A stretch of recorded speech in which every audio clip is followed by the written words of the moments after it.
Peter Healy, because what he's doing to you. And he came back from Queensland, mucking around in the pool with him and a couple of girls. Wait, when was this? You've been spying on me. Of course not. Now, I came over there to see if you needed help, but you're too busy enjoying yourself. There are 2 girls there, did you say? Well, when you haven't got enough interest to read a letter. You can all go to hell, and so can she. She took my kid and ran off. My marriage is over, for good. So just get off my back, the lot of you. Hope you don't mind me eating in front of you, Mrs. Porter. Of course not. I should have known better than to come at dinner time. You sure I can't get you anything? No, thank you. You go right ahead. I'm glad you dropped in, actually. Oh? I want to have a talk with you. Well, I imagine we have the same thing on our minds. Mr. Burke came to see me earlier. Are you opening a coffee shop? Well, we're thinking of it, but he's got the idea we're out to ruin the street, and we really don't want to cause trouble, Mrs. Porter. Of course you don't. But you must understand our concern, though. Not that I like Max Burke. I don't agree with a lot of the things that he says. But this house was a problem when the young people were dropping in and out. And the noise and the number of bikes, I can't tell you. But that's not the sort of place we're thinking of, honestly. We probably won't see a young person from one week to the next.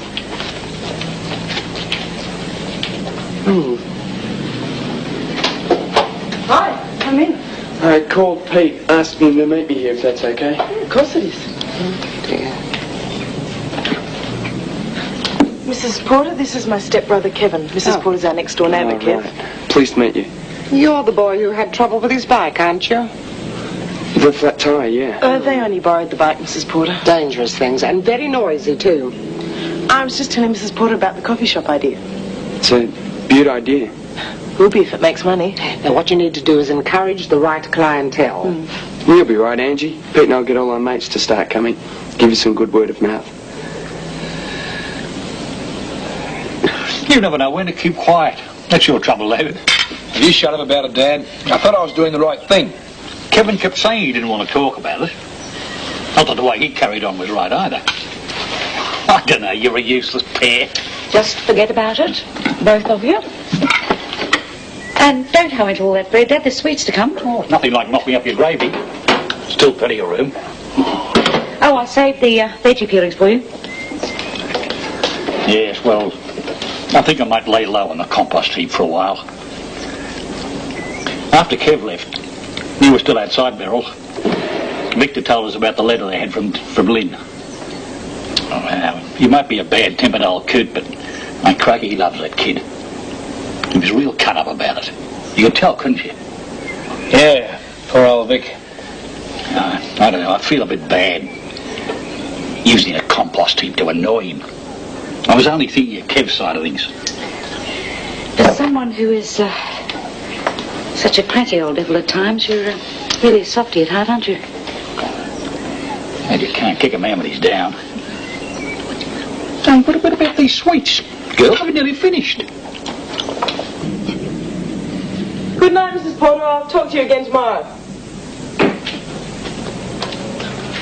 Put your foot in it next time. Couldn't you see the faces I was making? Hey? Well, I was doing a PR job on it before you arrived, all about how we're not going to be too noisy and not attracting kids. Hell, sorry.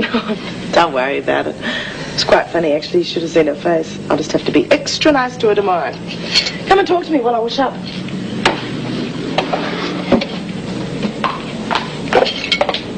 How come you're meeting Peter here? Had a row at home. Dad's been spying on me. It's not really worth talking about. The job's getting on my wick too. So you're out on the town to drown your sorrows? Yeah, Pete and I'll drive around for a while. Won't be drinking or anything. Good. Dad's really down on Pete. Just because he doesn't like Martin Healy, he thinks I'm being led astray. I've really had him. Oh, come on, you can't. It sounds like him now. Mrs. Porter's probably just had a heart attack.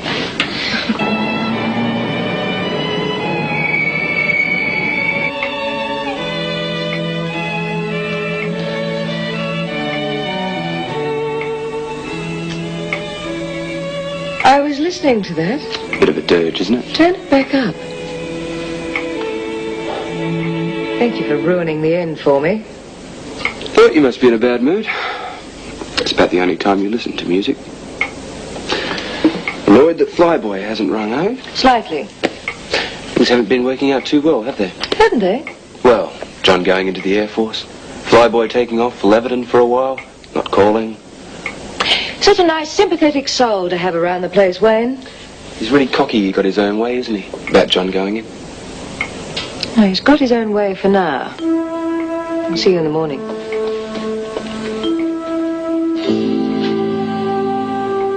The possum, Victoria's faunal emblem, is fighting to survive as its habitat is destroyed. As Nick McCullum reports, the new project to save it is financed by the World Wildlife Fund and the Fisheries and Wildlife Division. According to conservationists, the Leadbeater's possum is facing a crisis. Bedtime, Dad. No? Oh, it was a good show, that. A lot of action. What are you laughing at? Oh, nothing, Dad. It was just, a bit funny at the end. Huh? Oh, yeah. Oh, to bed. Oh. Is Kev back? Not yet. No, he'll be right. I'm sure he will. See you in the morning. Night. Yeah, night, Dad.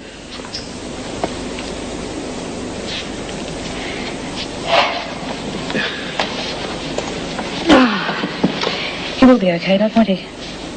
Kevin, he will be okay. I hope so. Nothing but one problem after another. Still, as long as there aren't any on Friday. Yeah? And what's happening Friday? Don't be silly. Oh, what are they?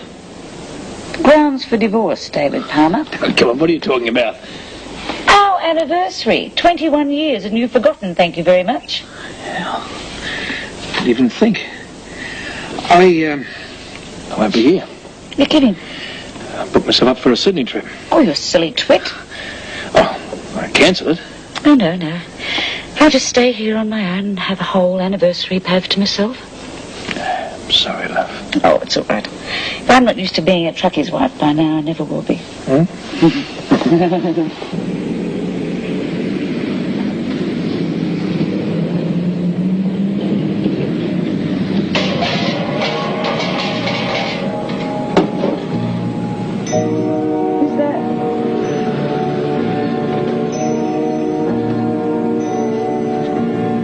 Is there anyone there? My husband's upstairs. Just stop being stupid. Who's there?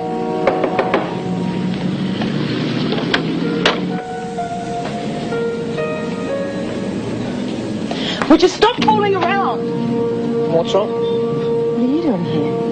Oh, well, I was just on my way back from the library. I saw the light on. Well, I remember your husband saying he was going to be away for a couple of days. I just thought I'd check on you. You didn't come round the back first, did you? No, the library's down that way. Oh, well, I'm seeing you here. Come in, you can do me a favour.